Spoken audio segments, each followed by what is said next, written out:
전국에 계신 우리 정신장애인 가족 그리고 당사자 여러분 안녕하십니까? 반갑습니다. 실로 126년 만에 세계적으로 찾아온 이 불볕 더위와 또 게다가 19 코로나로 인해서 우리 전국에 계신 우리 당사자 여러분, 가족 여러분 얼마나 고통이 심하십니까? 우리에게는 이 고통뿐만 아니고 제3의 고통까지 있습니다. 늘 우리 정신장애인에 대해서 꼬리표처럼 달고 있는 우리 대한정신장애인 가족협회 우리 여러분 반갑습니다. 우리의 그 정신장애인 인식 개선 사업 어디로 가야 할 것인가, 이 주제를 놓고 오늘 토론회를 하게 생겼는데요. 우리 오늘 발제를 해 주실 한국정신장애인협회 회장으로 계시는 우리 이한규 회장님의 발제를 시작하도록 하겠습니다. 한국정신장애인협회 회장 이한규라고 합니다. 먼저 이렇게 비대면으로나마 만날 수 있어서 얼마나 다행인지 모르겠습니다. 우리가 오늘 정신장애인 인식 개선 사업 어디로 가야 하나, 이 주제를 가지고 발제를 했는데요.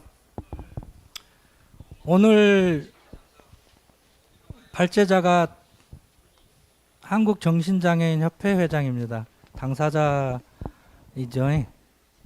보통 발제를 하면 우리들은 전문가를 생각하게 돼 있습니다.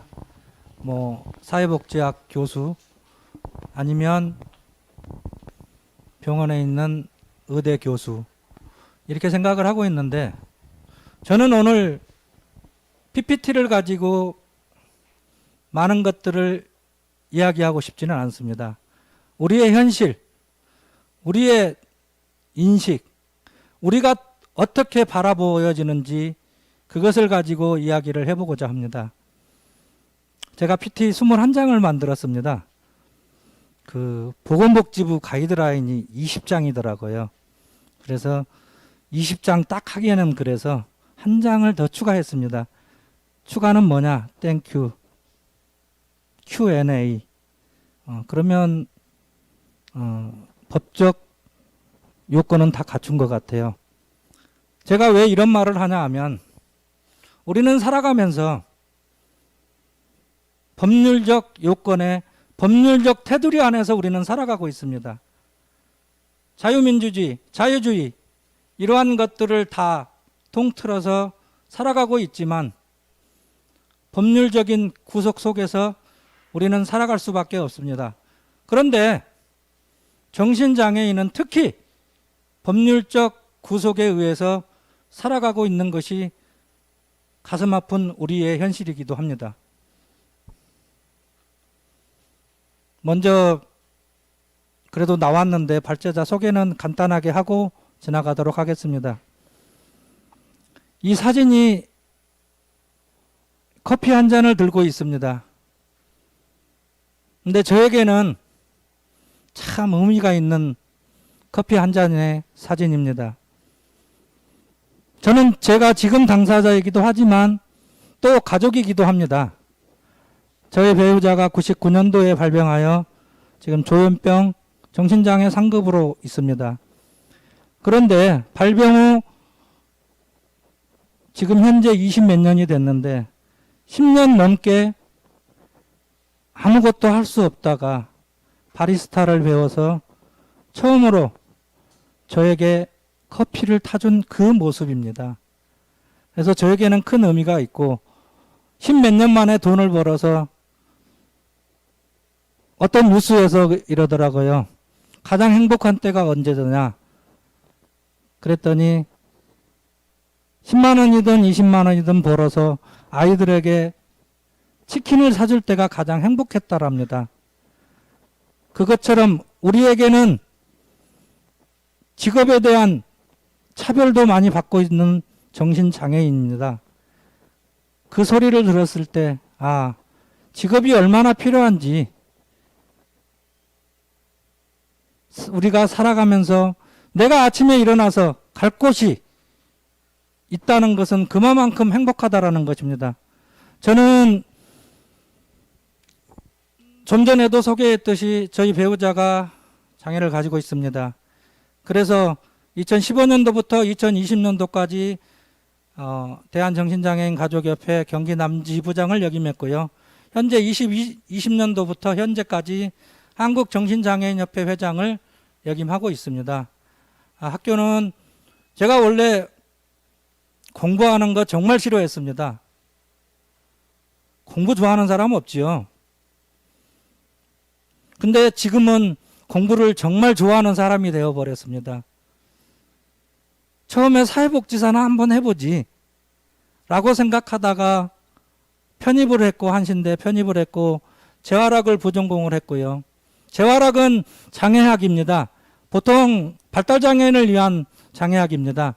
우리 정신장애인을 위한 장애학은 없습니다.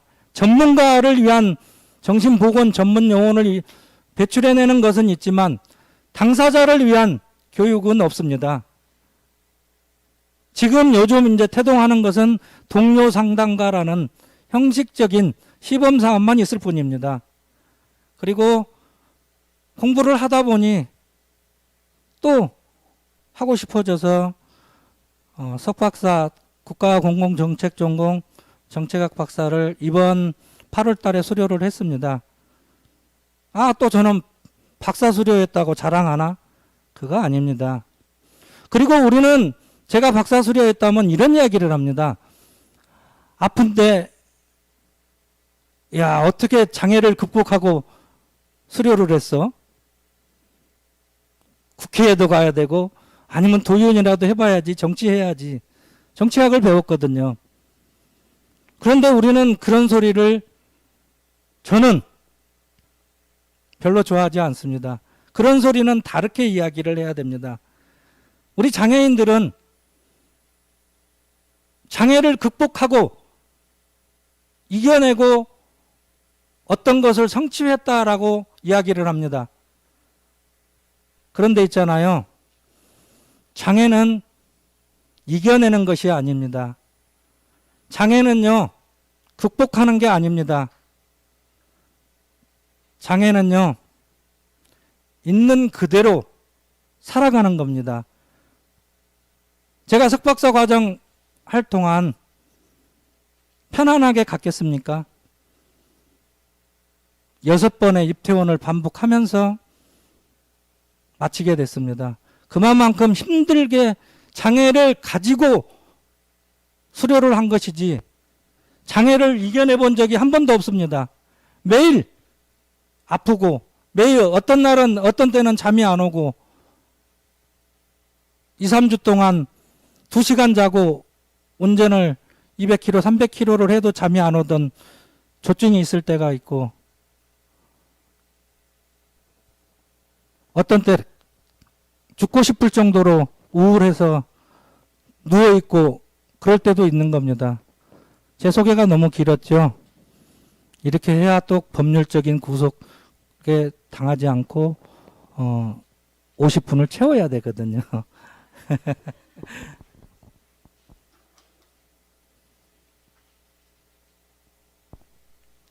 오늘은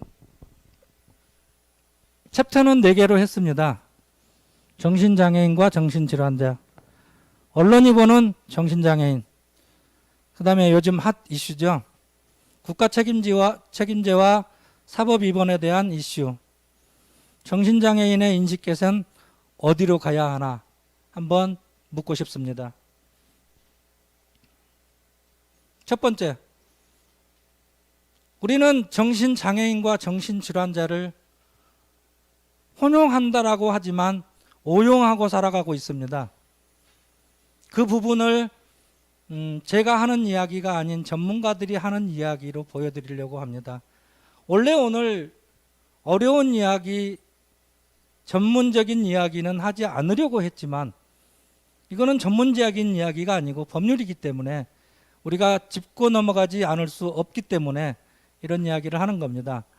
원래 정신보건법에서 2016년 5월 30일 그래서 2017년도에 시행한 정신건강 증진 및 정신질환자 복지 서비스 지원에 관한 법률, 참 법률도 길어요. 누가 외우는 사람 있을까요? 그래서 정신건강복지법이라고 이야기를 하고 있습니다. 그런데 이 이름만 보면 정신질환자, 정신장애인 아무것도 안 들어있어요. 근데 위에 풀네임에 보면 정신질환자 복지 서비스라고 되어 있습니다. 근데 이게 얼마나 허황된 법이냐는 뒤에 장애인 복지법을 보면 알 수 있습니다. 자, 정의를 한번 살펴볼까요? 정신질환자란 망상, 환각, 사고나 기분의 장애 등으로 인하여 독립적으로 일상생활을 영위하는데 중대한 제약이 있는 사람을 말한다. 이게 2017년 시행할 때 정신질환자의 범위를 줄이겠다라고 이렇게 4가지로만 했습니다. 그전에는 알코올인이 여러 가지가 들어가 있었어요. 근데 사실 4가지로 축소된 것 같은데 축소되지 않았습니다. 지금 현재는 늘어나 있습니다. 왜냐? 여기 자세히 살펴보면 사고나 기분의 장애 등으로, 이 등자가 그렇게 무섭습니다. 법률이라는 게 글자 하나에 사람을 죽이고 살릴 수도 있는 겁니다. 내가 이 안에 포함될 수도 있고 안 될 수도 있는데 이 등자 하나에 포함될 것 같지 않은 질환도 장애도 포함된다라는 겁니다.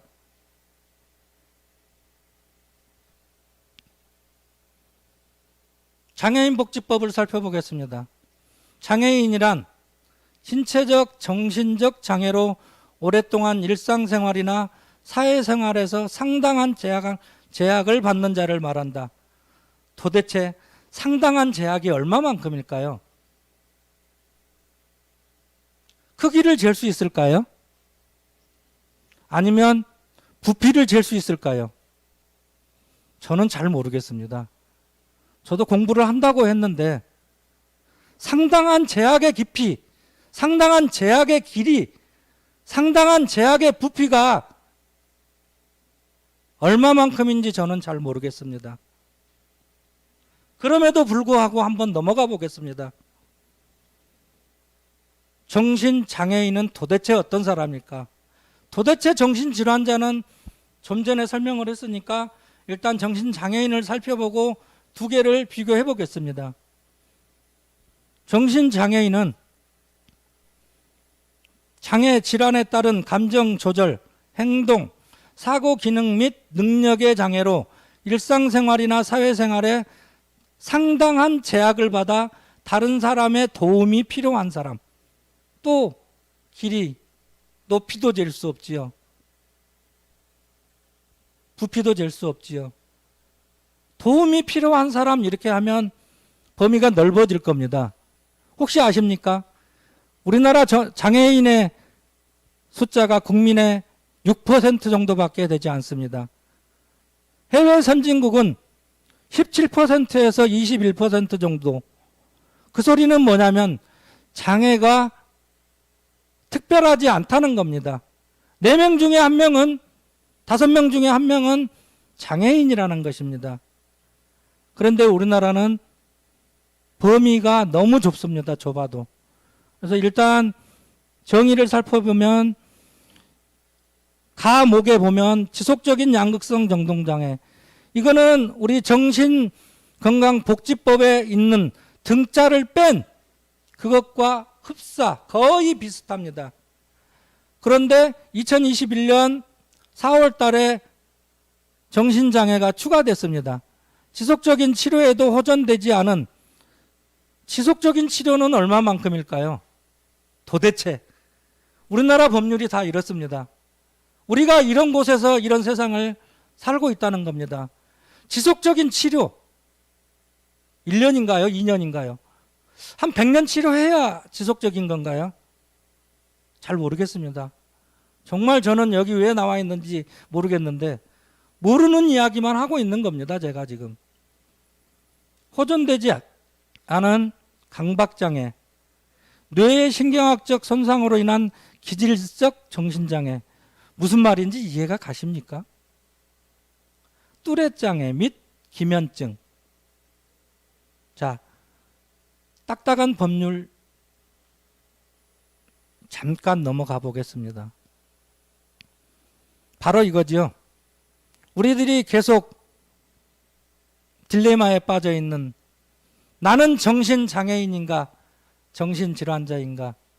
장애인복지법 15조에 따르면 정신장애인 중에서, 그러니까 장애인 중에서 정신건강 증진 및, 그러니까 장애인복지법에서 정신건강 증진 및 정신질환자 복지 서비스 지원에 관한 법률과 국가유공자 등 예우 및 지원에 관한 법률 등 대통령으로 정하는 다른 법률을 적용받는 장애인에 대하여는 대통령령으로 정하는 바에 따라 이 법의 적용을 제한할 수 있답니다. 그러면 제한할 수 있으면 정신건강복지법에서 정신장애인의 복지를 해주겠다라는 거지요. 법률적으로는. 그런데 우리나라에는 정신장애인이 약 10만 명이 조금 넘습니다. 근데 이 법률 하나로 정신장애인은 대한민국에 없습니다. 왜냐? 정신건강복지법에 위임되어 있기 때문입니다.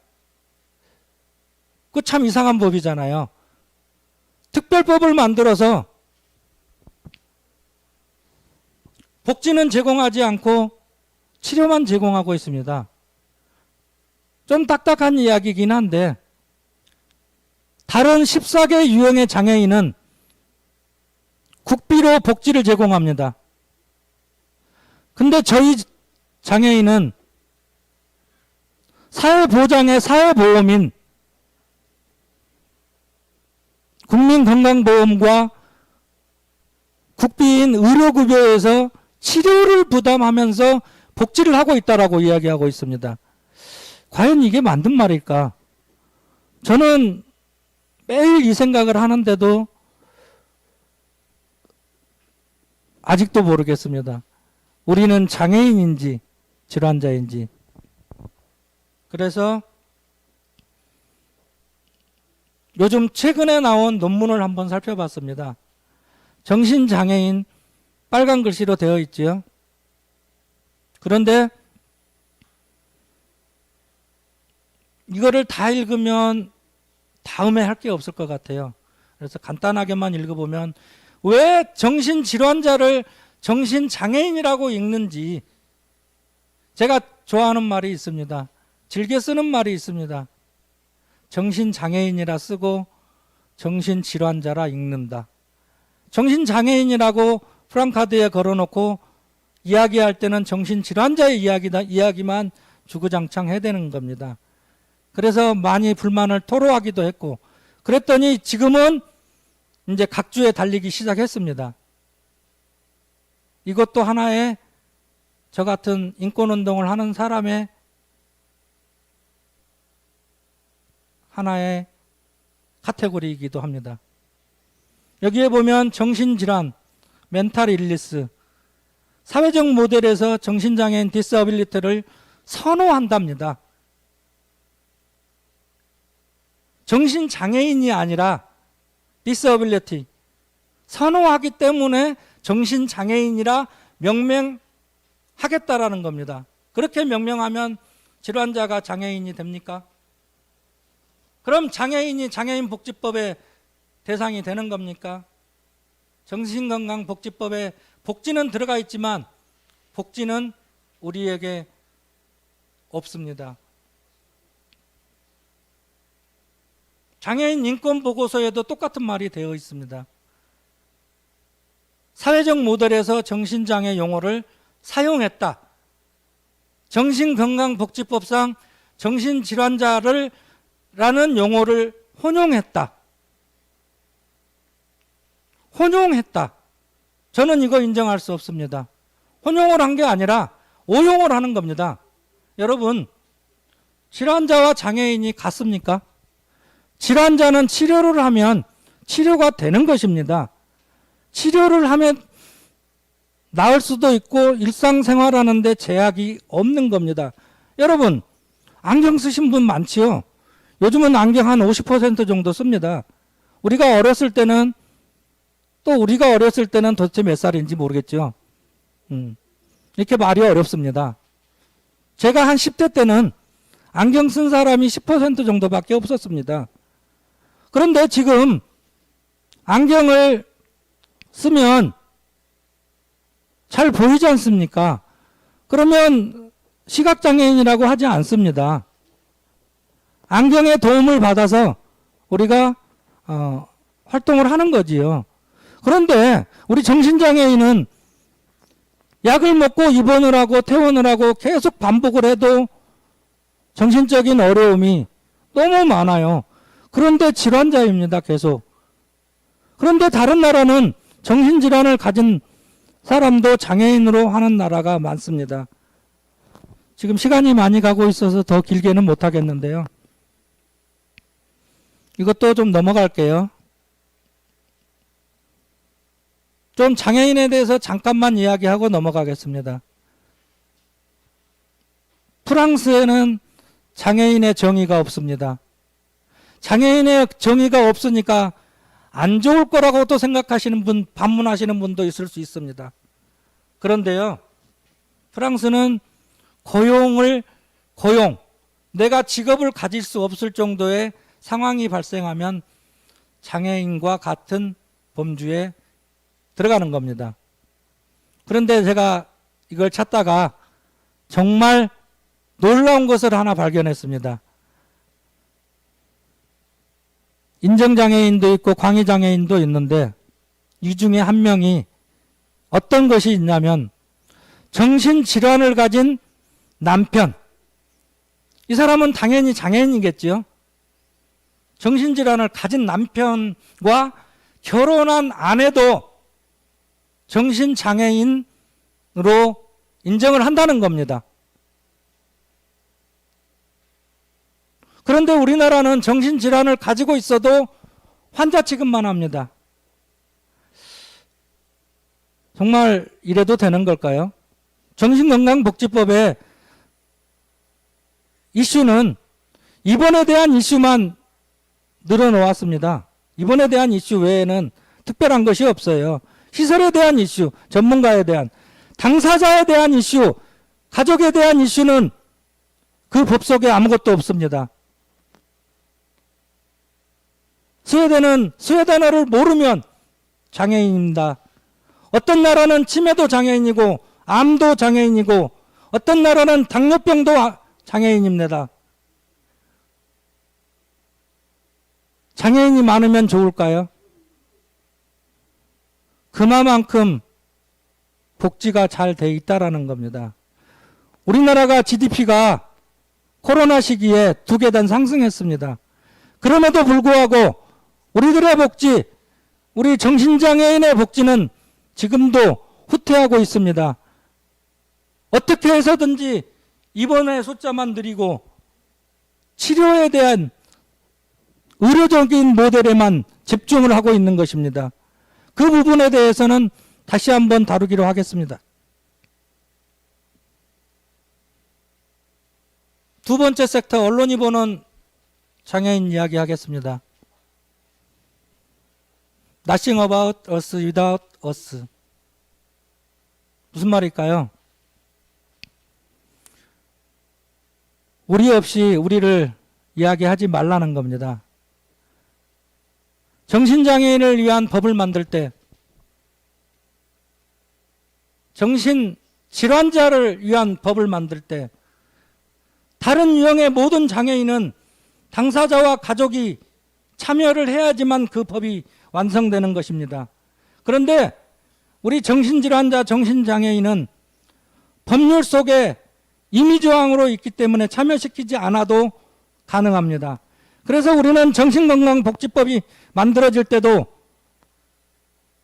전문가가만 들어갔지 정신장애인도 정신질환자도 들어가지 않았습니다. 그래서 다시 한번 외치겠습니다.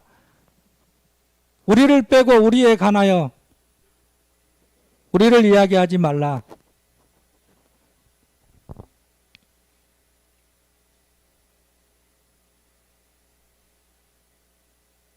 그래도 발제를 하는데 기록을 한번 찾아봐야 돼서 기록을 한번 찾아봤습니다. 중지단 중앙정신건강복지사업지원단에서 2018년도에 이제 네이버 뉴스 검색을 해봤답니다.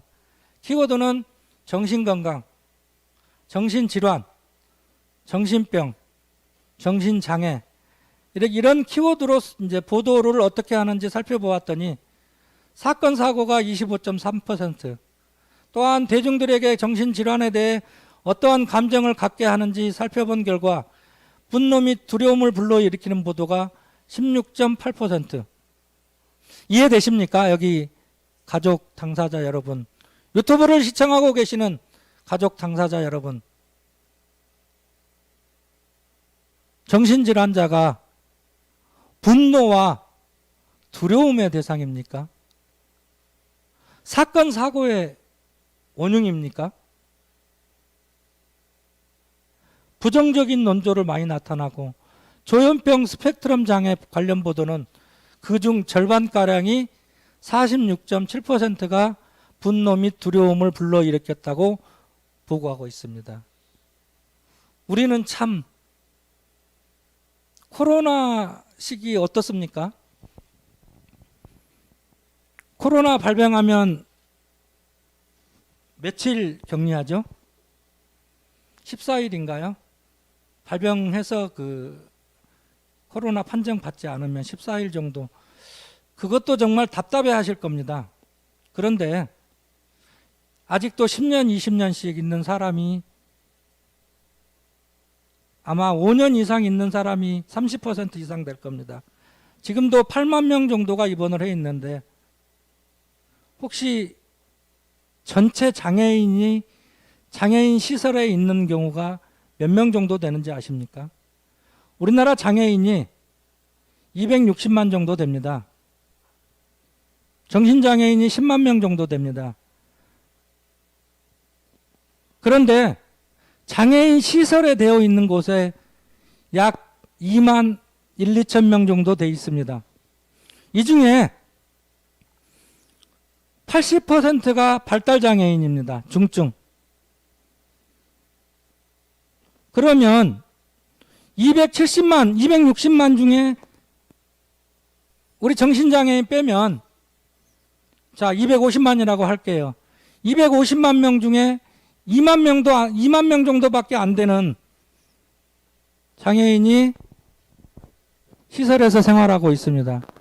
그런데 정신장애인은 10만 명. 근데 입원해 있는 사람은 8만 명. 근데 이제 여기서 딜레마가 생기는 거죠. 질환자와 장애인의 숫자를 더하지 않은 거거든요. 도대체 우리는 장애인입니까? 질환자입니까? 저는 잘 모르겠습니다. 여러분의 자녀는, 여러분의 가족은 장애인입니까? 질환자입니까? 등록을 해야만 장애인입니까? 등록하지 않으면 질환자입니까?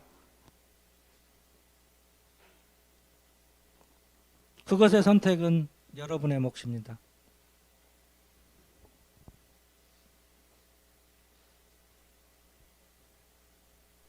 조현병 관련 기사 2016년도에 15년도보다 2배가 증가했답니다. 이때 어떤 일이 일어나냐면 강남역 살인사건, 수락산 살인사건, 이런 강력범죄가 일어나자 조현병 환자로 지목되어 언론 보도가 급증했다고 합니다. 근데 어떤 내용이 나오나요? 조현병 범죄 예방 국가가 나서고. 조현병이 범죄입니까? 조현병을 가진 어떤 일부의 한 사람이 범죄를 가지고 범죄를 저질렀는데, 조현병 아닌 사람은 범죄 안 저지르나요? 그거 참 이상해요. 저는 잘 모르겠어요. 또 조현병 환자 범죄, 공포 확산, 정신질환자 범죄, 또 조현병 살인 사건, 잇따른 조현병 살인. 도대체 주어가 조현병입니다. 1년에 몇 번, 서너 번 나오는 이러한 일들이 어떻게 양산되어 있는지 아십니까? 살인사건 하나 일어나면 아, 이번에도 정신질환인가? 우리는 겁에 질려요. 또 조현병인지 또 정신질환인지 우리는 더 이상 갈 곳이 없어요. 혹시 아십니까? 바리스타가 조현병 발달장애인에게 최적의 직업으로 많은 수의 직업으로 가지고 있는데 매출이 준답니다. 왜? 조현병 범죄가 조현병이 범죄니까 매출이 준대요, 반으로. 무서워서 어떻게 가냐 이거죠. 21세기 이 좋은 세상에 우리는 예비 범죄자, 사회 방위가 필요한 수용의 대상자, 그렇게 살아가고 있는 것입니다. 그 언론도 우리에게 원래 힘들어하는 사람을 감싸주고 안아주는 게 언론 아닙니까? 법률은 장애인복지법 15조로 인하여 질환자인지 장애인인지, 장애인은 질환자인지 장애인지도 모르겠고, 이 언론도 그렇고, 저는 발제자니까 뭐를 안다고 이야기해야 되는데 도대체 배우고 겪고 또 겪어도 잘 모르겠습니다. 도대체 나는 누구인지. 시청하시는 가족 당사자 여러분, 제 마음이 이해가 되십니까?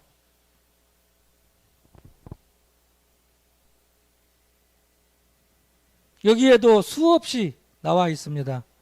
조현병 살인, 조현병 질환자 범죄 이렇게 되어 있습니다. 조현병 살인, 정신질환자 범죄라는 용어는 어떻게 정의할 수 있는가? 조현병 범죄로 보도된 사례들은 용어의 사용에 있어 최소한의 동의된 조건이 있는가? 이는 전문적이거나 학술적인 용어가 아니며 언론에 의해 자의적으로 생산된 텍스트라는 것입니다. 이거 나온 지 얼마 안 된 논문입니다. 이 논문을 보면서 도대체 어디에 조현병이 살인자인지 범죄자인지 있는 논문은 살펴보지 못했어요. 그냥 언론에서 있는 이야기지. 여기 나오잖아요. 논문을 쓸 때 가설이 있고 검증 가능해야 합니다. 조현병이 50만 명이라고 합니다. 50만 명이면 적어도 자 10%만 살인자가 돼봅시다. 그러면 몇 명입니까? 5만 명이 살인자. 5만 명이 살인자입니까? 아닙니다. 5천 명도 아닙니다. 1%도 안 된다라는 겁니다. 그런데 우리는 이 텍스트에서 보듯이 정의되지 않는 학술적인 용어가 무분별하게 사용되고 있다는 겁니다. 그런데 요즘 국회에서 별일 다 있지요. 뭐 있지요? 언론중재법.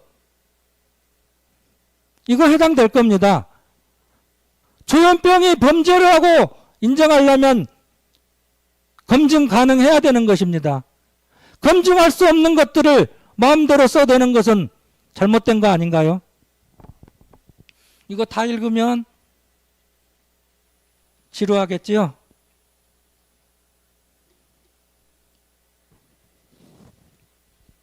너무 제 이야기가 답답하시고 암울하신가요?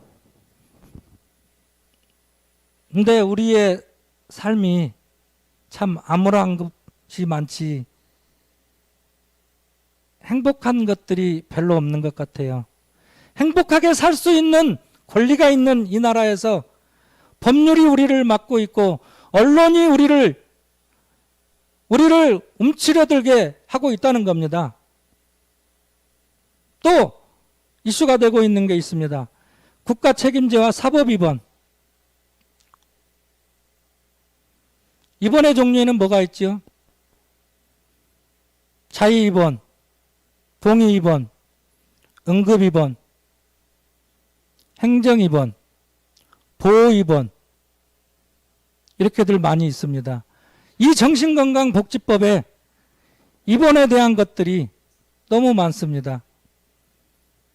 그리고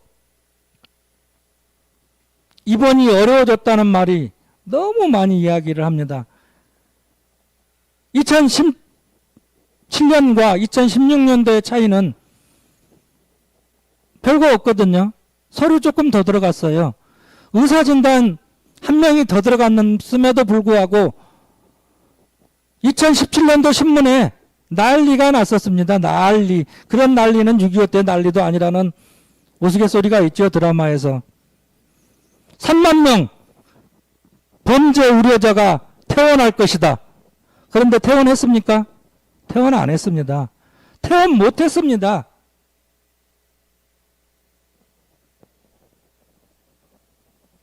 그리고 시군구청장의 입원이 행정입원으로 바뀌었는데 지금 행정입원이 과거 행정입원의 7배, 8배 정확한 수치는 모르겠습니다. 제가 알기로는 5배 이상은 넘는 걸로 알고 있습니다. 그리고 동의입원이 이번에 국가인권위원회에서 자의입원으로 이야기됐던 것을 비자의 입원과 똑같기 때문에 권고를 했어요. 그랬더니 또 난리 우리 치료진들께서는 왜 동의 입원도 비자의 입원이냐, 안 그래도 입원이 힘들 것이니까 아예 입원을 안 받을 수도 있다라는 칼럼들이 나와 있어요. 이거 제가 없는 말 하는 거 아닙니다. 제가 없는 말 하면 잡혀가거든요. 제가 그래서 지금까지 모른다고만 했어요.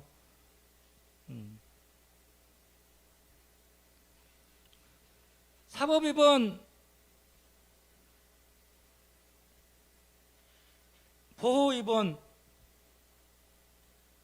저는 있잖아요. 제가 방송도 해보고 수많은 토론회를 해봤지만 당사자는 보호입원 철폐하라 하고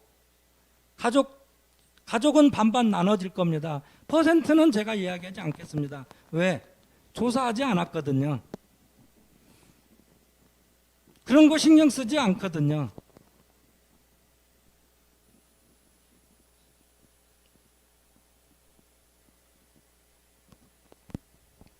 우리가 입원을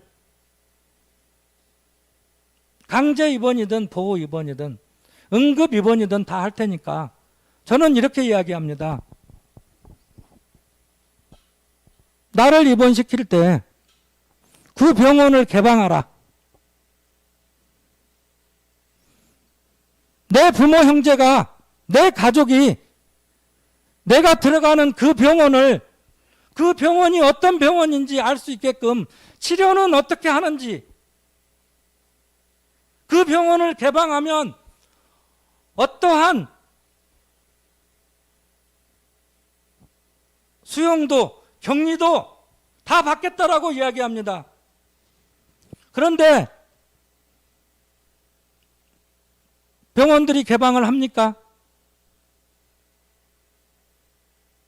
사법입원 그거 필요 없습니다. 국가 책임제 그런 거 필요 없어요. 왠지 아세요? 먼저 내가 원하는 병원이 만들어지고 나서 사법입원도 뭐 심판원 제도든 외국의 그 많은 제도들 다 갖다 해도 좋으니까 적어도 내 자식, 내 가족, 내 부모 형제가 들어가 있을 병원이 어떻게 어떠한 치료를 받는지조차 모르는 우리나라의 이 병원 시스템은 바꾸어져야 된다고 생각합니다. 그렇지 않습니까, 여러분?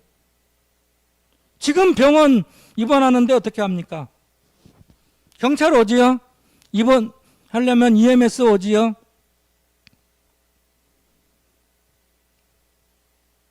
강제 입원시키기 위해서 경찰 오면 아무것도 안 합니다.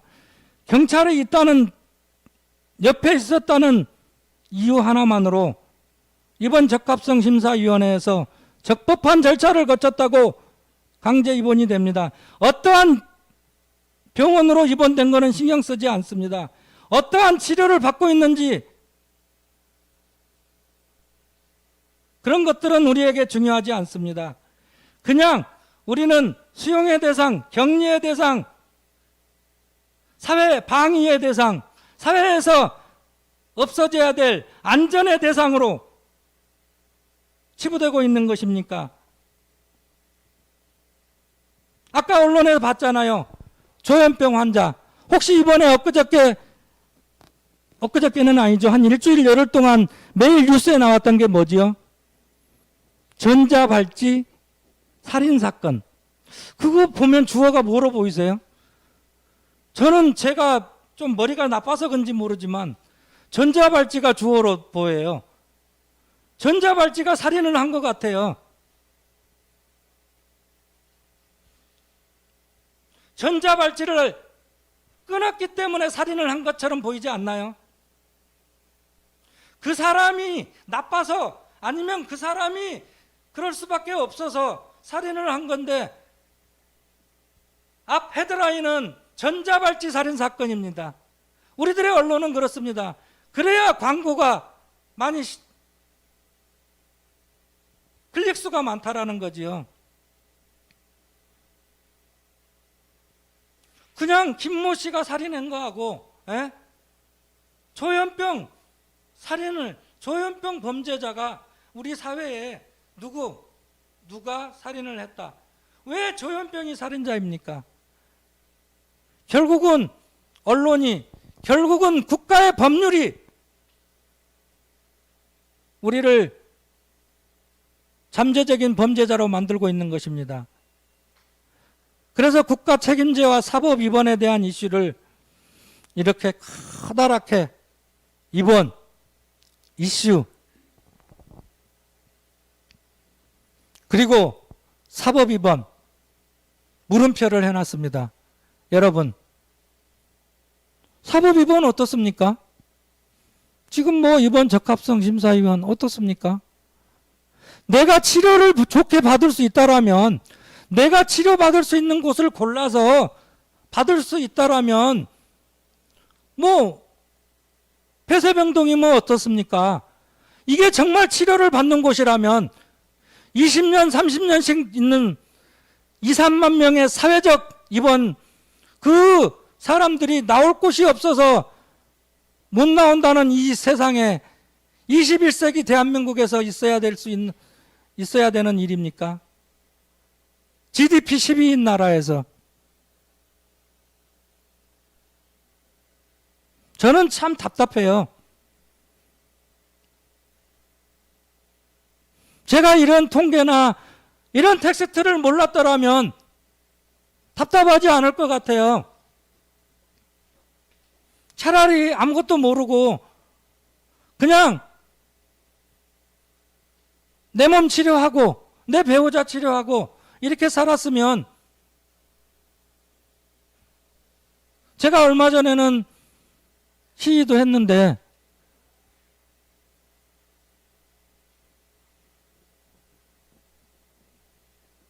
(2년) 전에도 했고 저는 무엇을 하면 목숨을 겁니다.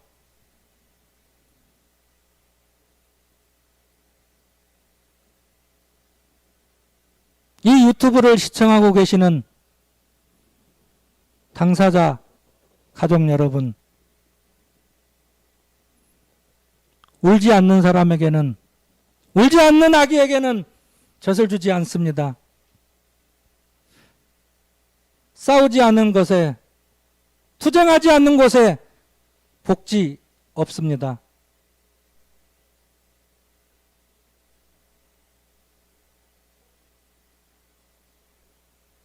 보건복지부 주최하에 이런 이야기를 하면 될지 안 될지 모르겠지만 우리 편집하시면서 자르지 않을 거죠?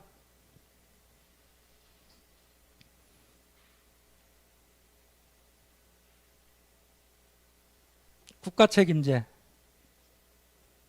국가 책임제가 뭘까요? 지금 이야기하는 국가 책임제는 치료비 대주겠다라는 국가 책임제 같아요. 정말 웃기지 않나요? 장애인 당사자를 위한 게 아니라 병원에 마음대로 집어넣고 사법 입원시켜서 그게 국가 책임제라고 보여집니까? 치료비 해주면 국가 책임제입니까? 영국의 NHS는 모든 인구를 사회보험이 아닌 국비로 의료 행위를 합니다. 자기 부담금이 하나도 없습니다. 그게 국가 책임제지요. 그 정도 하려면. 예? 왜 누구는 해주고 누구는 안 해줍니까? 예? 수술하는 사람은 돈이 되니까 해주는 겁니까? 안 해주는 겁니까? 아니면 정신질환이 돈이 되니까 국가 책임제를 해서 돈을 좀 더 벌어보자고 하는 겁니까?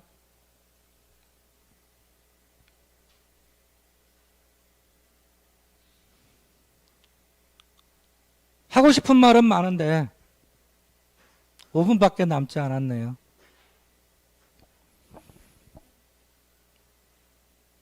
정신장애인의 인권, 인식,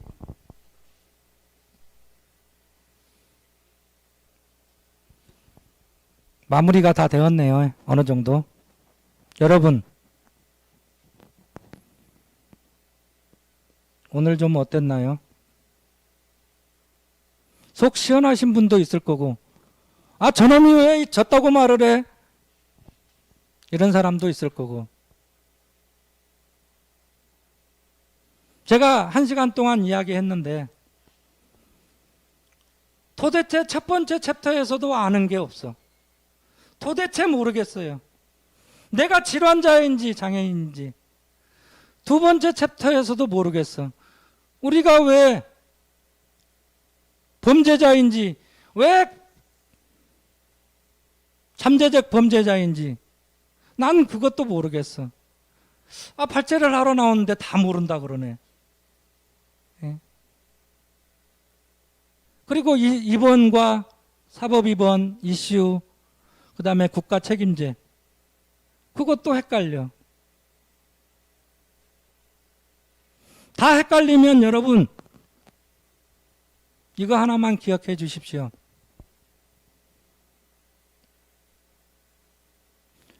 인권보다 앞서는 것은 없습니다.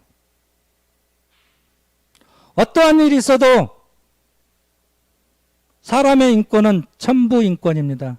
인권보다 앞서는 것은 헌법도 없습니다. 헌법 위에 있는 게 인권입니다. 헌법에 다 보장되어 있는 겁니다. 그런데 특별법 우선의 원칙에 의해서 우리는 어찌 보면 감시의 대상이기도 합니다. 법적으로 태어나면 경찰서나 아니면 센터에 보고하게 되어 있습니다. 참 유신시대도 아니고, 예? 서슬퍼런 5공화국 시대도 아닌데 우리는 지금도 10만 명이 폐쇄병동에 갇혀있는 이 나라에서 살고 있는 것이 너무 슬픕니다. 오늘 발제 끝까지 들어주셔서 대단히 고맙습니다. 고맙습니다.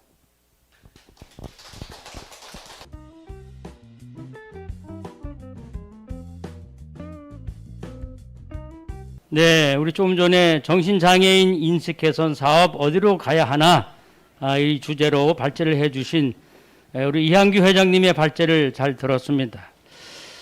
저는 그 발제를 듣고 나름대로 깨달은 바가 있네요. 제가 가슴에 와 닿은 부분이 제한과 각종 규제, 우리 정신건강복지법에 이렇게 기록이 되어 있는 것을 듣고 역시 우리는 많은 제한을 받고 또 배제, 제외를 많이 받는구나 하는 걸 깨달았고, 두 번째는 그 제목이 우리 없이 우리를 말하지 말라. 이런 언론에 대해서 또 한 말씀 하신 것 같았습니다. 이 제목이 상당히 인상이 깊었고요. 한마디로 저는 편견, 차별, 제외, 배제, 폄하, 폄훼까지 우리를 비난하고 무시하는 등의 단어로 말할 수밖에 없었습니다. 이렇게 말할 수밖에 없습니다. 마치 우리 정신장애인 가족과 우리 당사자를 마치 화성이나 달나라에서 온 사람처럼 그런 취급을 받는 같은 느낌을 받았습니다. 이는 이미 대중들에게 잘못 들어간 온갖 매체를 통해서 잘못 인식된 선입견, 선입감, 선입관이란 단어로 말할 수밖에 없다고 생각을 합니다. 마치 카더라가 그렇다로 변하고 맞다로 변한 것처럼 왜곡되고 편파적인 인식으로 굳어진 것 같습니다. 이 부분에 대해서 오늘 저는 느꼈는데, 오늘 먼저 우리 자유토론회에 앞서서 우리 토론자들을 소개해 드리도록 하겠습니다. 우리 대한정신장애인협회 우리 중앙회 정책위원이신 김영희 사회이사님을 소개하겠습니다. 잠깐 인사하시죠. 예, 반갑습니다. 예, 방금 소개받은 김영희입니다. 예, 지금 저희 협회 정책연구원으로 있고요. 그다음에 제 친형님이, 같이 살고 있는 친형님이 이제 당사자이십니다. 그리고 오늘 또 참석하신 우리 대한정신장애인 우리 가족협회 인천지부 가족회원이신 나연숙 우리 회원님 참석하셨습니다. 인사하시죠. 네, 저는 나현숙입니다. 저는 인천지부 총무직을 맡고 있습니다. 그리고 이어서 우리 정신장애인 재활시설 세범정신의 당사자 회원으로 계시는 이동술님 오셨습니다. 인사하시죠. 안녕하세요. 세범을 이용하고 있는 이동수입니다. 그리고 저는 오늘 사회를 맡아 진행할 대한정신장애인 가족협회 인천지부 가족회원인 김양석이라고 합니다. 반갑습니다, 여러분. 네. 오늘의 주제, 정신장애인의 인식 개선 사업 어디로 가야 하나? 우리 이한구 회장님의 발제를 듣고 참 느낀 분이 많이 있는데, 우리 돌아가면서 오늘 이렇게 가슴에 와 닿았다든지 느낀 부분, 이런 부분을 돌아가면서 우리 짤막하게 좀 말씀 좀 해주시죠. 우리 김영희 사회이사님. 저부터요? 네네네네. 예, 저희 이한규 회장님 발제 정말 뜻깊게 들었고요. 네네. 특히 이제 제가 크게 공감됐던 거는 이 치료 환경이 지금 상당히 열악하다라는 부분이 정말 마음에 가슴을 울렸습니다. 그래서 물론 이제 뭐 잠깐은 뭐 입원 치료가 필요한 분들도 계시지만은 지금 아까 통계치도 말씀하셨잖아요. 네네네. 상당히 많은 분이 지금 장기 입원을 하고 계시는데 소위 사회적 입원이라고 하죠. 제가 볼 때도 그분들 중 상당수 분들은 그렇게 오래 계실 필요가 없는 분들인데 지금 여러 가지 사회적 관심이나 네네네. 정부의 투자라든가 이런 게 너무나 열악해서 그 부분에 대해서 말씀하신 걸 보고 많은 동의가 됐고요. 그렇군요. 빨리 좀 바뀌어야 되겠으면 그렇죠. 그런 네네네네. 마음이 들었습니다. 네. 우리 이동술 우리 회원님 좀 느낀 점이 있으십니까? 오늘 발제를 들으시고. 오늘 말씀을 들으시고 제가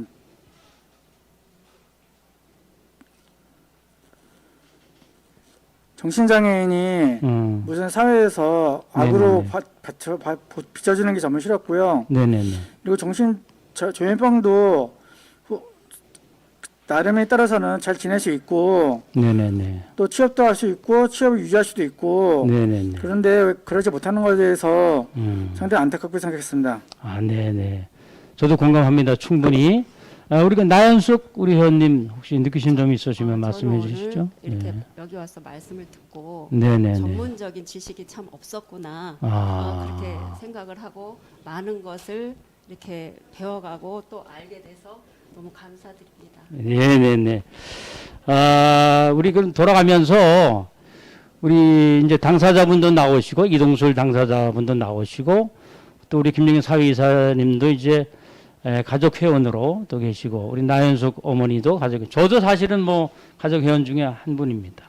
역시 우리 우리 이한규 회장님도 우리 아까 아내께서 이렇게 이제 많이 이제 어려우셨는데 제가 이제 아까 그 발제를 들으면서 가족 소개를 하는데 사실 이제 아내분이 그렇게 당사자인데도 한 분만 케어하기도 힘든데 게다가 본인이 또 대학원까지 이제 졸업하고 박사 학위까지 지금 준비하고 계시고 그뿐만 아니라 우리 아내분까지도 대학을 입학할 수 있도록 또 케어해 주셨는데 이게 보통 사람이 해낸다고 하는 것은 사실 생각도 못할 일이거든요. 또 생활고 문제도 있을 것이고 그래서 이 부분에도 혹시 많이 어려움이 있었던 점이 무엇인지 이걸 또 어떻게 이겨내셨는지 잠깐 좀 말씀 좀 주실 수 있습니까?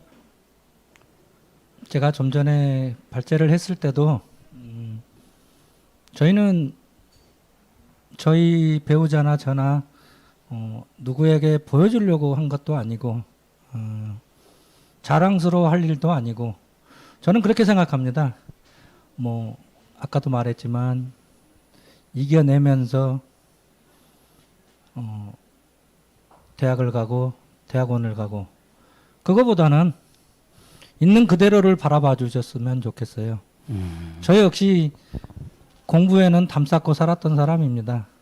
나이 40대 후반에 전문대 들어가서 편입하고 대학원 나오고 저희 아내는 중졸인데 올 2월 달에 고등학교를 졸업하고 또 대학을 가고 또 개강을 해서 내일은 또 학습 도우미를 내일은 또 해야 됩니다. 아, 그렇군요. 결국은 저는 계속해서 학교를 다니고 있는 거죠. 일단 그래도 개강을 했으면 한 바퀴는 제가 서포트를 해줘야지만 가능한 일이기 때문에. 근데 저는 그게 힘들다고 생각해 본 적은 없어요. 네. 제가 살아가는 이유가 저희 배우자에게도 있고 제가 이렇게까지 공부를 할 수 있었던 것도 배우자가 이런 병을 앓지 않았더라면 또 다른 삶을 살았을 것 같아요. 그래서 저는 그 자체를 부정적으로 보지 않고 그냥 받아들이면서 있는 그대로를 내 삶에 녹아내고 있는 중이라고 봐주시면 될 것 같습니다. 이상입니다. 그 삶을 살아가면서 때로는 너무 많이 힘들 때는 다 포기하고 싶다, 뭐 좌절 같은 거를 겪으신 적은 없으십니까? 그런 생각도 해보셨죠?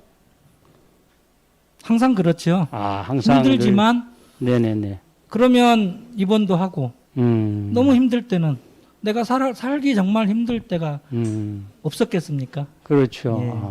그 경제 부분도 상당히 많이 어려웠겠어요. 직업을 가지시면서 하셨습니까? 아니면 뭐 직업도 제대로 된 직업은 가질 수가 없고요. 네네네. 그냥 조금 짬내서 그냥 안 굶어 죽을 만큼 벌어서 살고 있습니다. 그러세요. 예.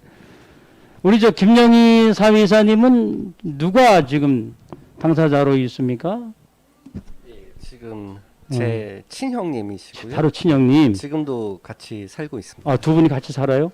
혹시 부모님도 부모님은 같이 제 부모님도 같이 살고 있습니다. 같이 사시고 네, 네 명이서. 부모님이 많이 연로하십니까? 아니면 예, 한 80세 전후. 아, 그래요? 예, 좀 연로. 그러니까 부모님이 뭐 전혀 돌보시기 어렵겠네요. 아예 아닌 건 아닌데 예. 이제 부모님들도 이제 좀 정신 쪽은 아니지만 좀 다른 네네네네. 유형의 이제 장애를 가지고 계시거든요. 뭐 그런데 이제 설령 그렇지 않더라도 네네네. 75세 이상 정도 넘어가시면은 아무래도 그렇죠. 신체적으로도 많이 힘드시니까 아. 예, 그렇긴 하죠. 근데 그러다 보니까 이제 제가 주로 이제 서포트를 아, 하는 그렇구나. 거를 또 친형을 돌보시면서 또 부모님까지 부양하는 상황인데 어떻게 보면 그 경제 부분이나 뭐 생활고나 뭐 이런 부분에 많이 어렵지 않으세요? 뭐 부자까지는 아니지만은 네네네. 그렇다고 막 엄청 어렵지는 않습니다. 예, 그래서 저도 이제 실은 이제 부모님도 그렇고 특히 형도 그렇고 하다 보니까 네네네. 뭐 일반적인 뭐 회사 다니거나 뭐 이런 잡을 뭐 한다기보다는 열심히 그 젊을 때 지금도 아주 나이 들지 않지만 젊었을 때 최대한 이제 자산을 어떻게든 열심히 모아서 하고 지금은 이제 전업 투자 생활을 집에서 하기 때문에 그렇군요. 그렇게 케어를 하고 있습니다. 네. 보통 일반적인 뭐 회사 직장 생활 하다 보면은 네네네. 예를 들어서 뭐 형님이든 부모님이든 이렇게 뭔가 도움 요청할 때 눈치를 그렇죠. 아무래도 안 볼 수가 없잖아요. 그래서 그렇죠. 예, 네네. 보통 이제 어머님들 있잖아요. 아이들 케어하시는 직장남 네네. 분들도 네네. 참 어려운 게 네. 아이가 갑자기 열이 난다 아니면 뭐 놀다가 뭐 다쳤다 할 때 요즘은 그나마 조금 나아졌다고 하더라도 여전히 좀 이렇게 직장에 아무래도 그렇죠. 예, 눈치를 볼 수밖에 없다고 하더라고요. 그래서 저도 그러다 보니까 조금 자유롭게 할 수 있는 그런 걸 좀 하다 그런 걸 본인이 찾았습니다. 하고 싶어 하는 뭐 취미나 또 기타 여러 뭐 이렇게 여유 있는 일들 이런 거를 많이 제한을 받겠네요. 형하고 부모님에게 또 신경 쓰다 보면 아무래도 전혀 없진 않겠지만요. 그래도 네네. 지금은 그래도 이 다른 질환은 보통 나이가 많을수록 나이가 들어갈수록 좀 악화되는 경우가 흔한데 정확한 원인은 잘 모르겠는데 연구 결과에 따르면은 특히 조현병 저희 형이 이제 조현병을 네네네. 앓고 계신데 조현병은 좀 나이가 들면서 조금 증세가 오히려 조금 완화되는 경향이 있다고 합니다. 그래서 저희 형도 이제 젊을 때보다는 지금은 뭐 조금 안정적이 돼서 상대적으로 안정적이 돼서 뭐 24시간 계속 케어를 해야 된다. 네네네. 뭐 그 정도까지는 아니어서 그렇죠. 영화도 보러 갈 때도 있고요. 예, 가끔 며칠간 저 혼자 여행도 여행도 다니고 다닐 때도 있습니다. 예, 예. 그렇죠. 네. 우리 이동수 회원님은 지금 이렇게 가족 상황이 어떻게 됩니까? 부모님 두 분 계시고 네네. 동생 한 명 있습니다. 동생 한 명. 네, 이제 동생 본인이 지금 당사자이시죠? 네, 그러면 지금 그 아까 보니까 세범 거기 이제 소속인데 그 이게 생활을 하면서 당사자로서 이제 그 정신 장애를 겪었는데 어떻게 해서 이거를 극복을 하셨는지 정신 장애를 겪으면서 힘들었던 점하고 지금은 어떻게 또 생활하고 있는지 그 부분 좀 말씀해 주시죠. 제가 처음에 조현병에 걸린 거는 2000년 군대 제대하고 네네네. 누군가 절 따라다니면서 저를 괴롭히고 직장도 못 다니게 하고 그런 네네. 경우가 많았습니다. 그래서 아버지 어머니가 저를 병원 입원을 시켜가지고 네. 약도 먹으면서 입원하면서 네네네. 그때 제가 나도 조현병에 걸렸구나 이런 생각을 하게 됐고요. 그리고 사람들을 만나게 되면서 좋은 사람도 만나고 되면서 자꾸 기분이 좋아지고 그러다 보니까 저도 어느 정도 조현병 인정하게 되면서 극복하게 되었습니다. 처음에 이제 이렇게 발병이 시작했을 때 네, 본인이 야 내가 이게 조현병이구나라고 인식을 금방 했나요? 전혀 못했습니다. 못하죠. 네, 내가 왜 이런 정신병이야? 나 말도 안 돼. 그렇게 생각하셨죠. 다 현실이라고 생각했기 때문에 어, 다 현실을 믿었기 때문에 조현병이 아니라고 생각했고 어, 그리고 다 절 쫓아다니는 것도 현실이고 누군가 부모님을 괴롭히는 것도 현실이고 이런 생각 많이 하게 되었습니다. 그렇군요. 그럼 이 병 인식하기까지는 많은 시간이 걸렸겠네요. 그렇죠. 한 10년 정도 걸렸습니다. 그리고 처음에 이제 약도 잘 안 먹고 거부하기도 하고 그런 적이 있었겠네요. 그러면 네. 3개월 입원하고 퇴원해서 네네네. 2달 동안 잘 지내다가 약을 안 먹어 돼가지고 병원에 재발해가지고 병원에 4개월 다시 입원하게 되었고 그리고 그 이후로는 센터 다니면서 좋은 사람들 만나면서 잘 지내고 있습니다. 그래요. 그럼 이거 지금 그 어려웠던 점을 어떻게 극복해내셨는지 좀 짧게 좀 말씀 좀 한번 해주시죠. 아까 말씀드렸다시피 네네. 좋은 사람들과 만나면서 제 기분이 좋아지고 또 일을 하면서 제가 병원에서 입원하고 일어나고 했었는데 네네. 그때도 막 사람들 말을 거면서 기분 좋아지고 또 저도 일을 하면서 기분 좋아졌기 때문에 그것을 저절로 극복하게 되었습니다. 네. 아주 참 그 어려운 정신 장애를 극복한 좋은 사례 중에 하나입니다. 우리 나연숙 우리 어머니께서는 어떻게 자녀 중에 누가 이 병을 앓고 있나요? 저는 자녀 둘이 예. 다 같이 아프고 자녀 두 네, 명이 다 네, 네. 장애인이에요? 다른 조현병이죠? 네네. 아, 그래요? 쌍둥이는 아니고 어. 이제 아들 딸이 이제 각자 네네. 지금 아들하고 딸, 네네. 둘 다? 네, 다 아파요. 두 명밖에 없는데 두 명이 다 조현병이죠? 네네. 어이구, 얼마나 힘들었겠습니까? 그래서 그러면 어떻게 케어하면서 얼마나 힘들었겠어요? 뭐, 우리 저 어머님의 인생은 아예 다 그냥 포기한 거 아닙니까? 그렇게 되면? 저 정신이 없었는데 지금 네네. 오늘 이렇게 어제 저녁에 네네네. 이제 이렇게 한번 이렇게 생각을 해보니 네네. 20년째가 20년 때 20년째가 발병한 지 20년 된 거예요? 네. 아. 이제 그런데 저는 이제 처음에 네네. 아이가 너무 네네. 어리니까 10대니까 그렇죠. 이나대 병원에 입원을 음. 했을 때 같이 저도 들어가서 입원을 했었어요. 아, 그렇군요. 아이가 너무 무서워하고 너무 어리고 네네네. 그렇게 해서 네. 도저히 의사 선생님도 처음에는 네네.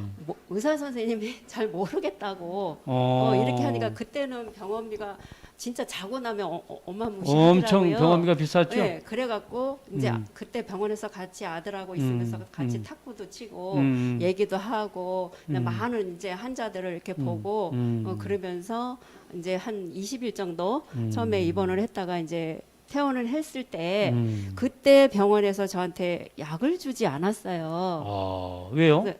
그러니까 저는 그때는 이제 어. 완전 이제 처음이잖아요. 이 그렇죠. 병원에 입원하는 거. 아이가 아픈 것도 처음이고. 병원에 입원하는 것도 처음. 네네. 근데 퇴원을 한 20일 후에 했는데 약을 안 주셨어요. 그러니까는 그때 나는 이 병이 약을 먹는 게 아니구나. 나는 이제 그래요? 그렇게 생각을 하고 이제 약을 안 먹이고 그냥 계속 이렇게 막 난리 아주 둘이서 그냥 막 난리를 치면서 그렇게 이렇게 했어요. 그러니까 그때 내 머릿속에서는 딱 약을 먹으면 안 돼. 이렇게 딱 각인이 돼버린 거예요. 그러다 보니까는 거의 얘네들이 아픈 거를 인정을 하면서 5년 정도를 거의 약을 안 먹였어요. 그리고 또 이제 모든 부모들이 다 그럴 것 같아요. 장애인을 만들고 싶지 않아서 그렇죠. 이런저런 일이 많이 일어나잖아요. 그래도 저는 장애인도 굉장히 늦게 만들었어요. 어쩔 수 없이 아들이 자꾸 저지레를 하니까 그때 어쩔 수 없이 그랬구나. 만들고 그래서 네네네. 굉장히 그 부분이 너무 후회가 되고 진짜 모든 이렇게 아픈 부모들이 앞으로도 또 있잖아요. 나 같은 경험을 절대 하지 않게끔 그렇죠. 이렇게 말을 꼭 해주고 싶어요. 네네. 그러면 우리 자녀들이 충분히 지금 어떻게 재활시설이나 뭐 혹시 독립해서 살고 있나요? 각자 이제 지금 현재로서는 38, 34 이렇게 3살 차이군요. 네, 그렇게 됐으니까 이제 각자 살아야 되는데 사실 이 환자들이 겉은 멀쩡해도 네네네. 이 각자 이렇게 집에서 살 수가 그렇죠. 없어요. 그러니까 그렇죠. 저희 딸아이를 자기 집에 놔뒀어요. 너 이제 너 20살이 넘었어. 너 38이야. 네네네. 그러니까 혼자서 살아가야 돼. 그리고 놔뒀는데 내가 너무너무 깜짝 놀란 일이 네네. 정말 20년 동안 자꾸 깜짝 놀랄 일이 생기는데 네네네. 아니 그 동네 아파트 주민이 아니 애를 그렇게 놔두면 어떡해요. 약을 먹고 취해 있는지 꼭 새벽 2시에 수포를 왔다 갔다 한대요. 새벽에? 네. 그 영구 임대 아파트에서 네네네. 그 소리를 듣고 제가 너무 놀랐어요. 이 여자아이니까. 그래서 이제 현재는 제가 용인집에서 데리고 있죠. 그래서 조금 그렇군요. 안정도 되고 이제 자기 아픈 남동생도 조금 이해를 하고 그렇군요. 그렇게 지내. 참 저도 그렇지만 우리 가족들이 사실은 이런 아파트나 뭐 우리 주택에서 살 때도 옆에 사람들에게 이게 이제 잘못된 선입견이나 선입감 또 편견 차별 때문에 쉬쉬하면서 조용히 살아야 되는 그 아픔도 또 없지 않아 있습니다. 우리 김영희 사회이사님 정책위원께서 그 1인 시위에 참석을 한 경험이 있으신가 봐요. 예. 네, 그 부분에 대해서도 어떤 상황인지 좀 말씀 좀 해주시죠. 매주 이제 5일 정도, 4, 5일 정도씩 했는데 네네네. 이제 당사자 단체 분들하고 네네. 가족 단체 분들하고 해서 릴레이로 했습니다. 가족들은 주로 이제 수요일 날 했었고요. 수요일 날. 저도 이제 몇 차례 나가서 이제 했는데 아까 이제 읊어주신 대로 네네네.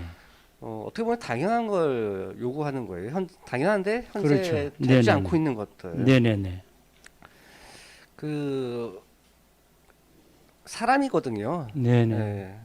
어떤 질환을 앓든 어떤 장애가 있든 사람이고 인권이 있는 그렇습니다. 사람입니다. 그러면은 예를 들어서 그렇다고 또 입원이 꼭 필요한 경우가 없는 것도 아니에요. 가끔 이제 그런 경우가 네네. 있긴 있어요. 근데 네네. 설령 그렇다고 하더라도 말씀하셨다시피 저기 치료 환경이라든가 네네. 인간적인 대우, 음. 최대한 트라우마 같은 거 최대한 없도록 하는 그런 거를 노력을 좀 기울여야 되는데 현재로서는 현재 법과 제도라든가 인식이라든가 이런 거에는 그 부분이 많이 미진한 게 사실입니다. 그렇죠. 네. 예를 들어서 치료 환경 개선이라는 게 물론 이제 시설 뭐 이런 것도 당연히 포함은 되지만 그게 전부는 아니거든요. 그렇죠. 예.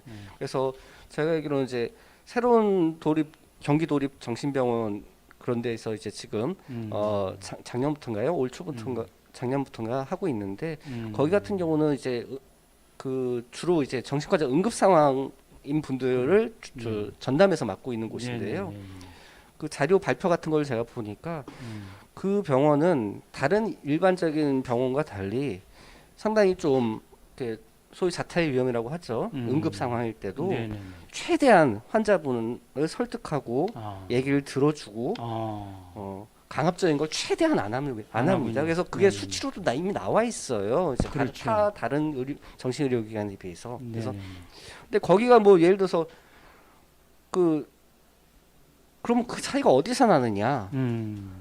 단순 예산만으로만 할 수 있는 건 아니라고 그렇죠. 보거든요. 마인드의 차이고, 그다음에 이제 거기 일하시는 분들의 그런 분들에 대해서 어떤 자세를 가지고 하느냐 그런 차이가 그런 강압적인 트라우마를 줄이는 그런 수치적인 명확한 통계 차이를 낼 수 있었다고 저는 봅니다. 그래서 그러면 그 병원에서만 가능한 게 아니고 이거는 전국적으로 확산을 해서 당사자분이 치료를 받거나 그럴 때 최대한 인권을 존중받고 그렇죠. 사람으로서의 존중받고 네네네. 그렇게 하는 거를 해달라. 아.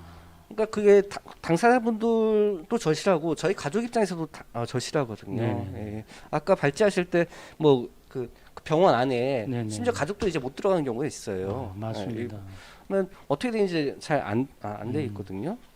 근데 이제 안 보이니까 답답하기도 하고 또 이제 아주 뭐 일부 병원이긴 하지만 전체는 아니지만 또 문제가 좀 있는 병원도 있지 않습니까? 언론에 그렇죠. 가끔 나오는데. 네네. 근데 그런 걸 없애달라는 거고 이런 요구가 당연하지 않습니까? 그렇죠. 예, 당연한 네네. 요구인데 맞습니다. 그게 지금 잘 안 되고 있으니 아. 국가에서 좀 신경을 써주고 어. 뭐 돈이나 인력도 필요하면은 좀 투자를 좀 적극적으로 좀 해달라라는 의미로 저희 당사자분들하고 가족단체에서 해오고 있었습니다. 땡볕임에도 불구하고 당사자분들도 정말 그 더위에 정말 많이 힘드시죠. 많이 힘드신 네네네네. 가운데서도 그렇군요. 나와서 예, 했습니다.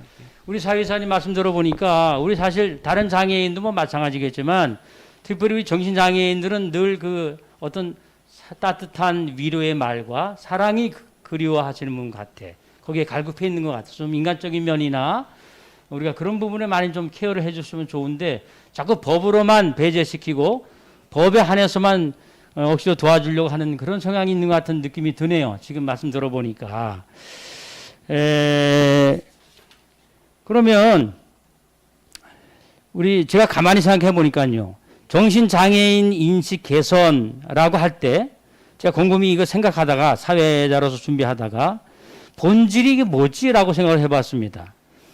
왜 우리 정신장애인은 늘 인식 개선을 위한 그 꼬리표를 달고 다니는 것 같아요. 대부분의 국민들이 정신장애인에 대한 인식이 잘못된 것 아니냐 그런 생각이 제가 들었습니다.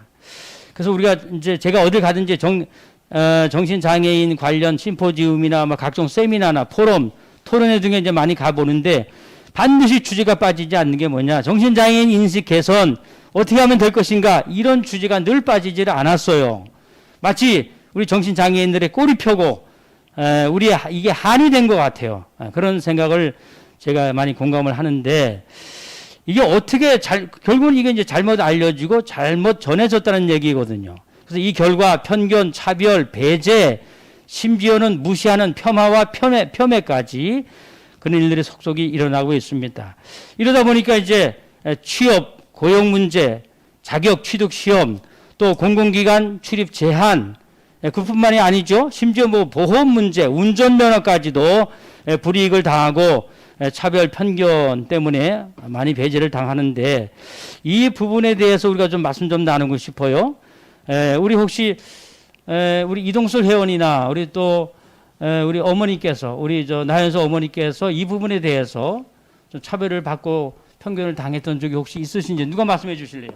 이동술 회원님 말씀해 주시죠. 네. 저는 몇 년 전에 운전면허증을 재발급받기 위해서 아 그래요? 운전면허 학원을 갔는데 네네. 거기서 정신장애라고 체크를 하니까 네.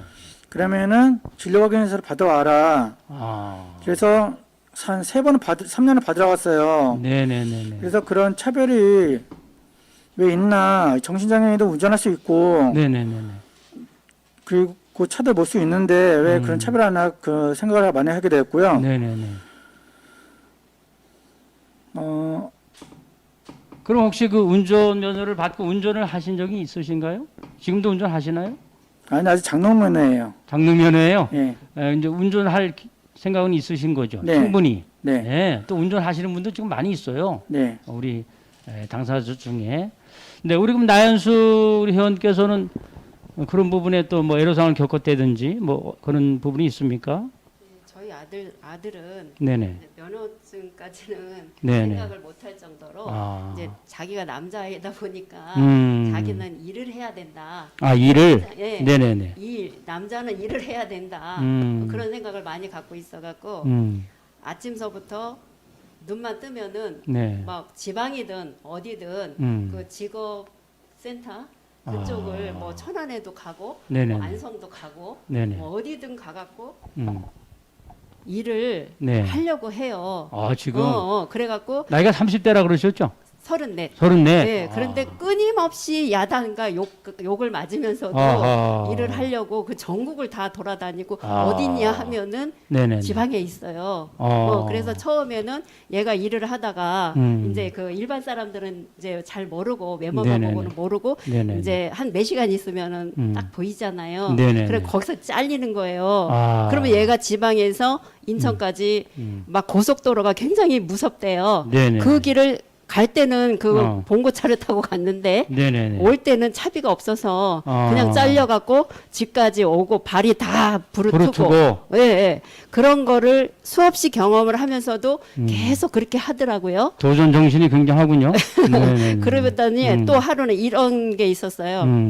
아, 병원에서 네네네. 우리 아드님 때문에 전화가 온 거예요. 그래서 보니까 우리 아들이 병원에 요양보호사로 네네네.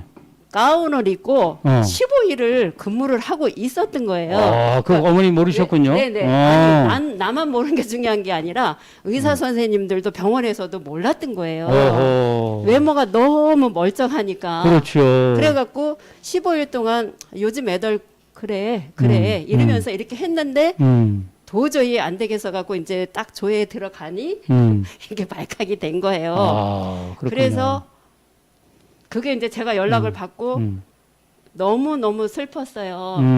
저렇게 일을 하고 싶어서. 그러네요. 그랬구나. 맞아요. 정말 그랬구나. 네네네. 그러면서 이제 병원에 가서 제가 아주 빌었어요. 어차피 15일 동안 이렇게 아이를 데리고 있었으니 우리 아이가 아프고 응? 나머지 15일은 내가 다 책임을 지겠다.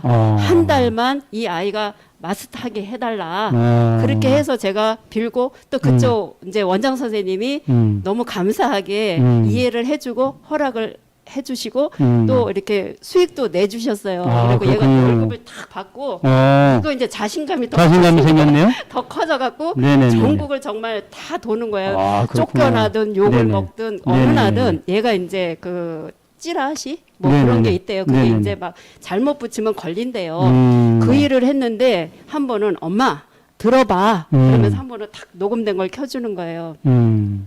가진 욕이 다 들어 있는 거예요. 그곳에 가진 욕이 다 들어 있는 거예요. 그거를 아들을 향해서 비난하는 욕들이 네네. 그걸 저한테 딱 틀어주면서 어떡하지? 아, 괜찮습니다. 저한테 네네네. 틀어주면서 네네네. 엄마, 그래 난 돈 버는 게 좋아. 아, 나는 남자니까 그렇죠. 그렇게 말을 하는 거예요. 음, 그래서 그랬구나. 그랬구나. 그렇게 울었어요. 네네네. 네. 그리고 또 이제 그 주의소 아니 주의소 일도 했었고 근데 주의소는 혼유하면 안 되잖아요. 그렇죠. 그거를 자다가도 외우는 거예요.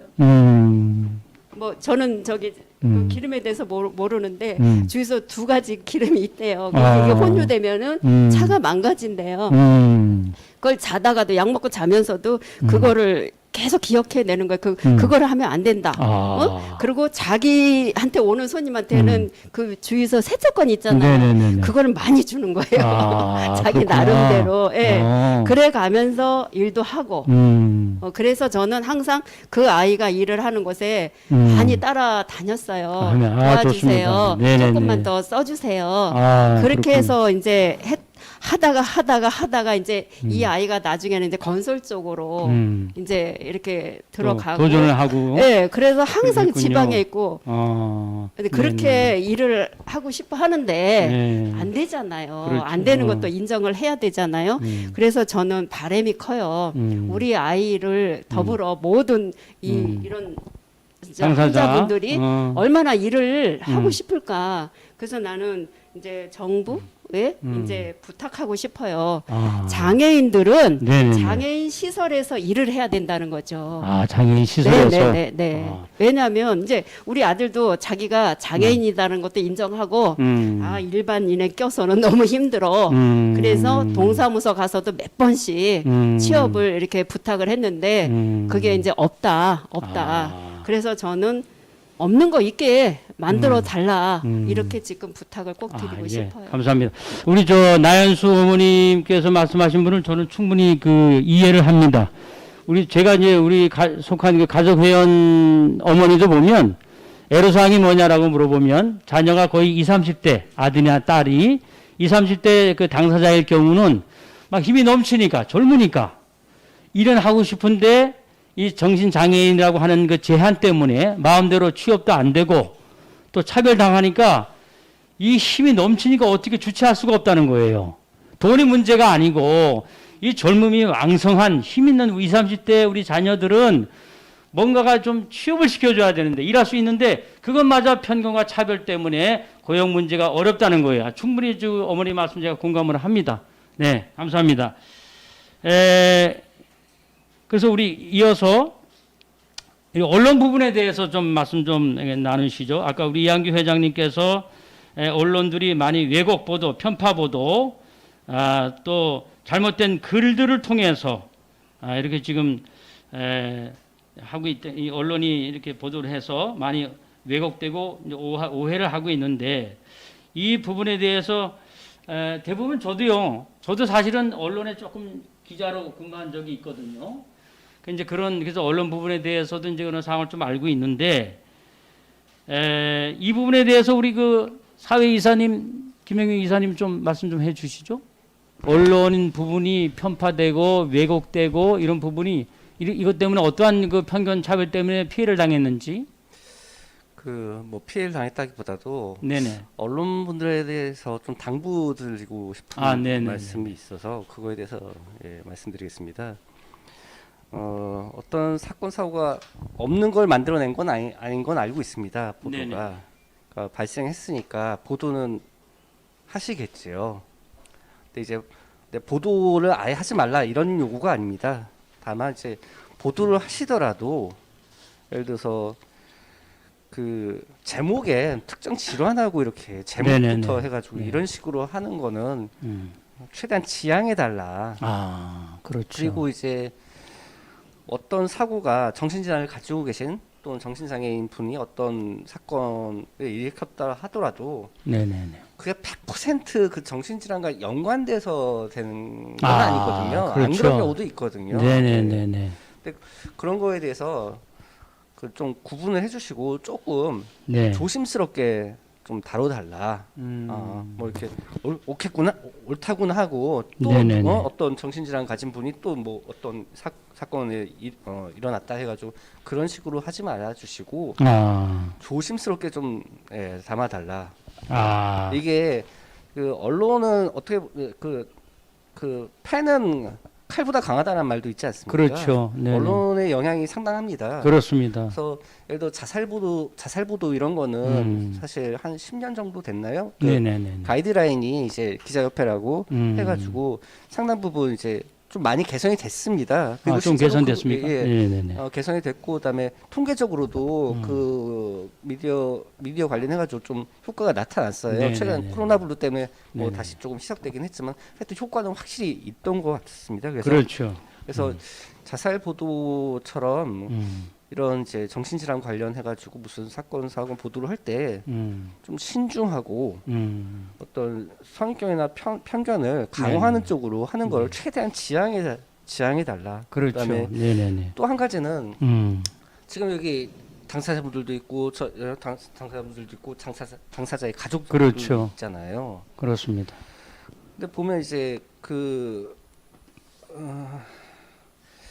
근데 보면은 저기 옆에 계신 당사자분 네네. 보니까 어떠세요?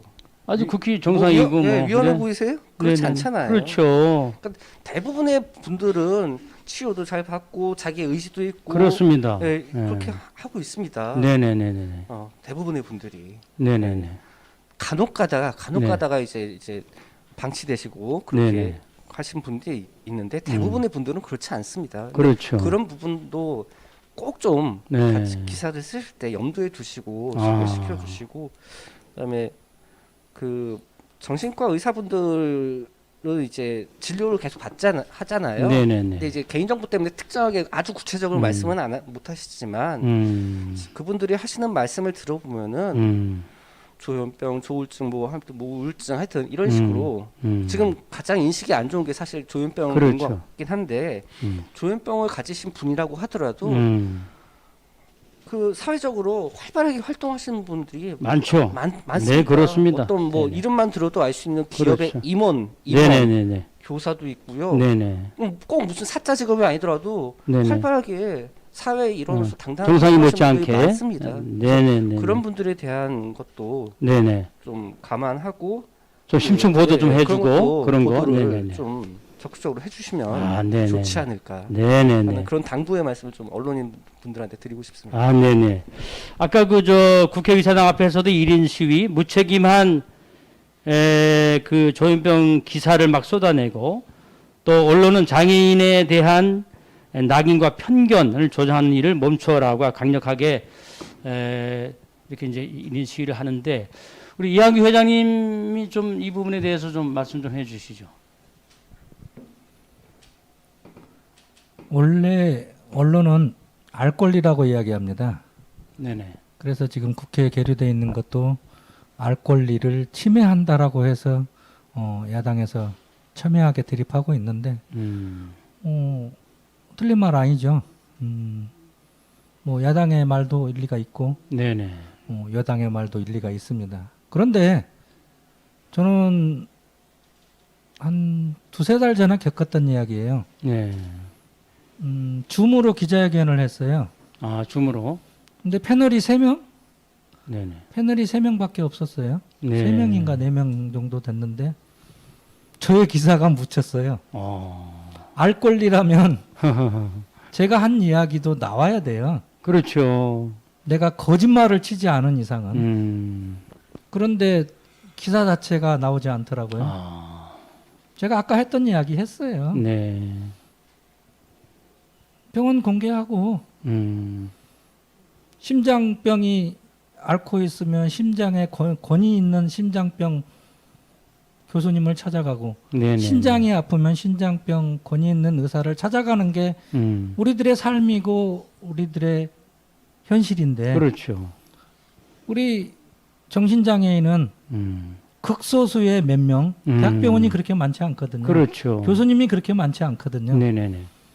그런 사람들을 찾아갈 수 있는 환경을 만들어달라 개방하고 그리고 네네. 내가 어떻게 치료하는지 아까 했던 말 네. 이런 말 했더니 우습게도 언론이 그것을 받아 적은 사람이 한 명도 없어요. 아. 정말 웃기잖아요. 네네. 그냥 무작위로 했던 게 아니고 제가 한국정신장애인협회 당사자 회장으로서 그렇죠. 참여를 했어요. 또 다른 네네네. 당사자 대표 한 명하고 우리 정책위원님하고 그렇게 참여했는데 그거를 써주면 누구애가 불편할까? 아. 그건 의료진이 불편하잖아요. 아. 근데 거기에 의협신문이라든지 의사들이 만든 신문은 극소수에 불과하죠. 나머지는 일반 신문사들인데 이미 원하는 의사들의 이야기는 A4지 빽빽하게 한두 장 정도 나오고 내가 한 말은 그냥 묻혀버린. 과연 그러면서 언론이 알 권리를 이야기하면서 그 법을 막을 권리가 있을까라는 생각을 했습니다. 네네네. 그래서 누구에게나 공평하게 맞습니다. 알 권리를 충분히 국민에게 기회를 누릴 줘야 수 있도록 되는데. 해주는 게 언론 아닌가. 네네네. 저는 이런 생각이 듭니다. 네. 저도 그 사실 잠깐 그 취재 기자로 뭐 언론에 좀 근무한 적이 있는데 이 언론인들의 애로사항이 사실 워낙 언론인이 많다 보니까 언론 경쟁사가 보이지 않게 경쟁을 하게 되고 또 사명감을 가지고 심층 보도를 할 계획으로 며칠 거쳐서 이렇게 취재를 하면 네네네. 그 부분에 상당히 많이 어려움이 있는데 이번에 그 범죄율에 대해서 한번 좀 다뤄보도록 하겠습니다. 좀 전에 말씀드린 그 국회의사당 앞에서 우리 범죄율에 대해서도 얘기했어요. 비장애인 범죄율이 1.2%, 정신장애인 범죄율이 0.04%, 정신장애인 범죄율과 비장애인에 대비해 30분의 1 정도라고 했는데 제가 알기로는 그 2016년 검찰청에서 발표한 것은 범죄율에 대해서 이렇게 얘기를 했는데요.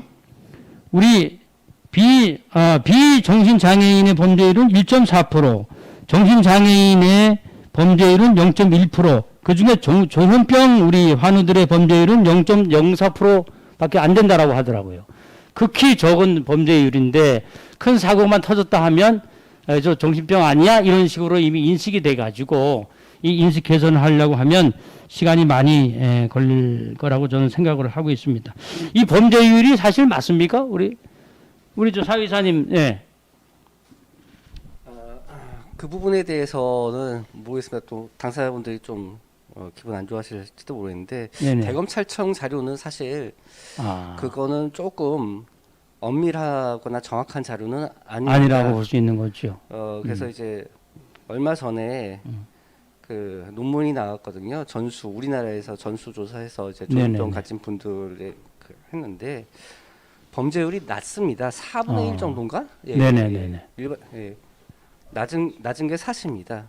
다만 그 소위 말해서 이제 언론에서 많이 쓰는 네네네. 중범죄라든가 강력 사건 이런 거는 이제 일반 인구 집단보다 높은 건 사실입니다. 네네네. 근데 여기서 더 중요한 건 뭐냐면 그러니까 높으니까 더 위험한 네네. 거 아니냐 네네네네. 그렇게 단순히 그렇게 생각하는 게 아니라요. 키는 그럼 그분이 왜 그렇게 그런 일을 저질렀을까 하는 거를 좀 이렇게 살펴보면요. 그렇죠. 대부분 방치된 경우입니다. 방치되거나 아니면 나 뭐 하기 싫어해서 단순히 거부했다고 해서 그래 그러면 그냥 놔두는. 그러니까 그렇지. 예를 들어 적절한 치료도 받고 본인도 의지를 가지고 회복을 위해서 하시고 당사자분들처럼 이런 분들은요 결코 그렇게 위험하다고 결코 말할 수 그렇습니다. 없습니다. 그러니까 네네네.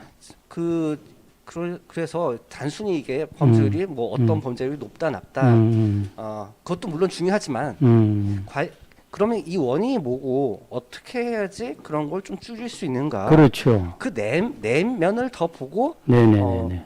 정책이라든가 네. 지원이라든가 복지라든가 이런 걸 해주는 거에 집중해 주는 게 매우 중요하다 말씀드리고 싶습니다. 네네. 참 이렇게 자유 토론회를 하다 보니까 아직 우리가 해결해야 될 산적한 이 문제들이 많은데 지금 나온 거는 사실 빙각이 빙산의 일각이죠. 그래서 시간이 없어서 마지막으로 우리 돌아가시면서 이제 한 분씩 장래 꿈이나 하고 싶었던 일이 있다면 어떤 것인지 우리 이한규 회장님부터 말씀을 좀 해주시겠습니까?